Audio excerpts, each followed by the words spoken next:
బ్రతుకులు మారిపించండి. బ్రతుకున్న వాళ్ళ మీరు ఇంతకాలము లోకానుసారంగా బ్రతుకుతున్నారేమో, 2025 సంవత్సరము దేవుడి విరుద్ధంగా మనం బ్రతుకుతున్నామేమో, మా హృదయంలో ఏమైనా తలంపులు దేవుడికి అడ్డుగా ఉన్నాయేమో. ఇప్పుడు ప్రభువైన యేసుక్రీస్తు వారు ఈ లోకానికి రావడానికి గల కారణం ఏంటమ్మా? దేవుడికి వాటి మధ్య సంబంధం తెగిపోయింది, పాపం అనే అడ్డుగోడ నిలబడింది.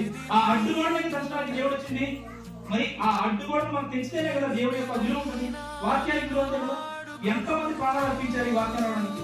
మరి నీ చేతిలో ఉంది, మరి ఆ వాక్యం చదువుతావా?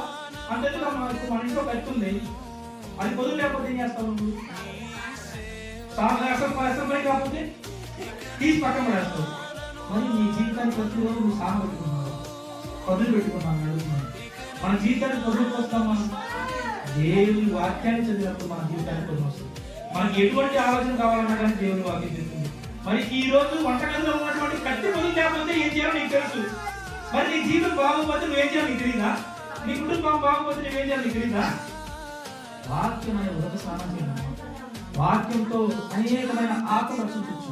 అందుకే వాక్యం అంటమ్మా, సజీవమై బలముగలదై రెండంచుల వాడిగల ఖడ్గము కంటే చాలా బలమైందమ్మా. మన హృదయంలో దొరుకుతుంది, మన బ్రతుకులు మారుతుంది, మన జీవితాలు కూడా